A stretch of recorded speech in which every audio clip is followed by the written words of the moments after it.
Welcome to Simplified UPSC by PPP, where we listen, learn, and grow together. इतिहास में ना कुछ कहानियां इतनी जबरदस्त और इतनी अप्रत्याशित होती हैं कि उन पर यकीन करना मुश्किल हो जाता है। आज हम एक ऐसी ही कहानी पर नजर डालेंगे कि कैसे एक छोटे से विश्वास ने दुनिया के सबसे ताकतवर साम्राज्य को हमेशा हमेशा के लिए बदल कर रख दिया।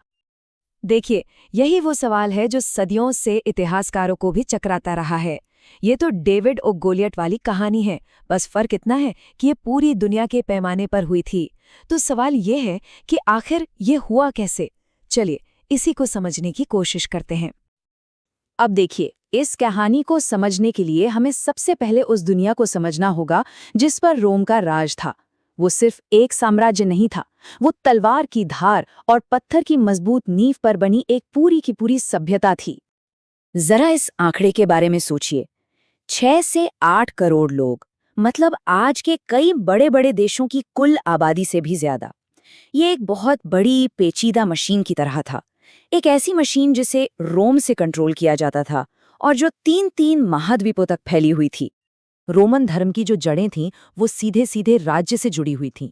ये किसी के पर्सनल विश्वास का मामला नहीं था, बल्कि ये एक नागरिक का कर्तव्य माना जाता था। देवताओं की पूजा करना, सम्राट को सम्मान देना, ये सब एक अच्छा रोमन नागरिक होने का हिस्सा था। मतलब सब कुछ साम्राज्य के लिए, साम्राज्य के द्वारा। लेकिन इसी विशाल साम्राज्य के एक बहुत दूर के कोने में एक नया विचार धीरे धीरे जड़ पकड़ रहा था। एक ऐसा विश्वास जो रोमन दुनिया की हर एक मान्यता को चुनौती देने वाला था। तो कहानी शुरू होती है यहूदिया प्रांत से, जो उस समय रोम के कब्जे में था। यहीं पर ईसाई धर्म ने यहूदी परंपरा के अंदर ही एक छोटे से आंदोलन के रूप में जन्म लिया। शुरू में तो रोम की नज़रों में ये बस एक और स्थानीय पंथ था, इससे ज्यादा कुछ नहीं। और यहीं पर टकराव की असली वजह छिपी थी। ये सिर्फ अलग अलग मान्यताएं नहीं थीं, ये दो बिल्कुल उल्टे विश्व दृष्टिकोण थे। देखिए, रोमन धर्म बाहरी दिखावे पर जोर देता था, देवताओं के लिए बलिदान, सम्राट के प्रति सबके सामने वफादारी दिखाना।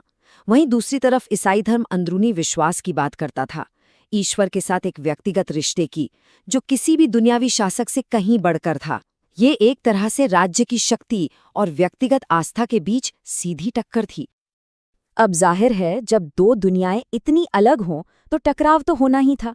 ये तो बस समय की बात थी कि कब रोम का चील और ईसाइयत का क्रॉस आमने सामने होंगे। लेकिन सोचने वाली बात यह है कि दुनिया का सबसे शक्तिशाली साम्राज्य मुट्ठी भर लोगों वाले इस नए धर्म से इतना डरा हुआ क्यों था? इसका जवाब छिपा है कंट्रोल और अथॉरिटी में। हुआ ये कि ईसाइयों ने रोमन देवताओं की पूजा करने से साफ इनकार कर दिया, और इसमें सम्राट को देवता मानने से इनकार करना भी शामिल था।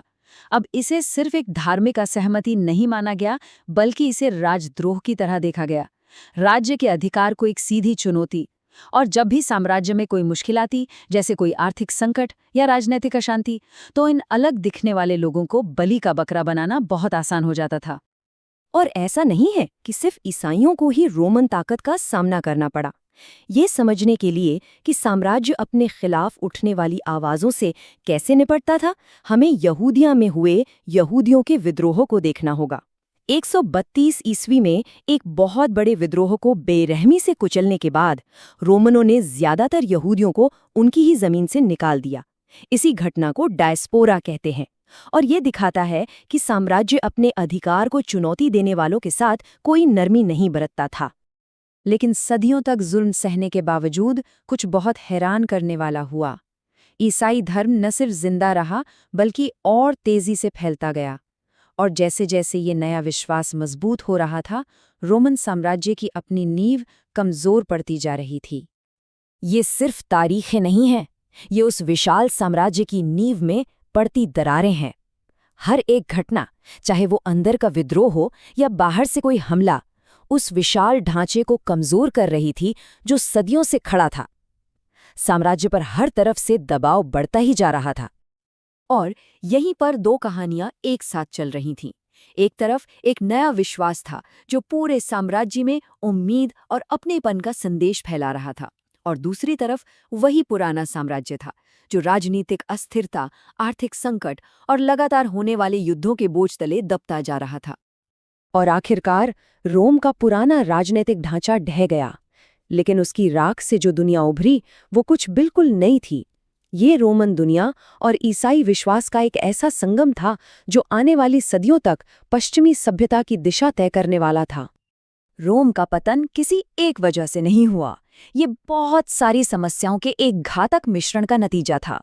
राजनीतिक, गृह युद्ध, चरमराती हुई अर्थव्यवस्था, सीमाओं पर लगातार हमले और समाज के अंदर देशभक्ति और विश्वास का धीरे धीरे खत्म हो जाना, इन सब ने मिलकर उस महान साम्राज्य को घुटनों पर ला दिया। इसीलिए कई इतिहासकार कहते हैं कि रोम का पतन असल में एक अंत नहीं था, बल्कि एक बहुत बड़ा बदलाव था। जैसा कि इतिहासकार फिनले हूपर ने कहा, रोम का पतन कोई घटना नहीं बल्कि एक प्रक्रिया थी। प्राचीन रोमन सभ्यता बस कुछ और बन गई, जिसे मध्ययुगीन कहा जाता है। मतलब साम्राज्य की राजनीतिक शक्ति तो खत्म हो गई, लेकिन उसके विचार, उसके कानून और उसका नया धर्म यानी ईसाई धर्म वो जिंदा रहा। और यही बात हमें उस आखिरी सवाल पर लाती है जिसके साथ आज की ये चर्चा खत्म होगी। क्या रोम ने ईसाई धर्म को जीत लिया, उसे अपने मकसदों के लिए इस्तेमाल किया, या फिर ईसाई धर्म ने दुनिया के सबसे बड़े साम्राज्य पर विजय प्राप्त की और उसे अंदर से ही बदल दिया? शायद सच्चाई इन दोनों के कहीं बीच में है, दो दुनियाओं के एक ऐसे जटिल नृत्य में जिसने हमेशा के लिए इतिहास का रुख मोड़ दिया। इस पर सोचिएगा जरूर। Thanks for watching. Follow us on Telegram and Instagram. Don't forget to like, share, and subscribe.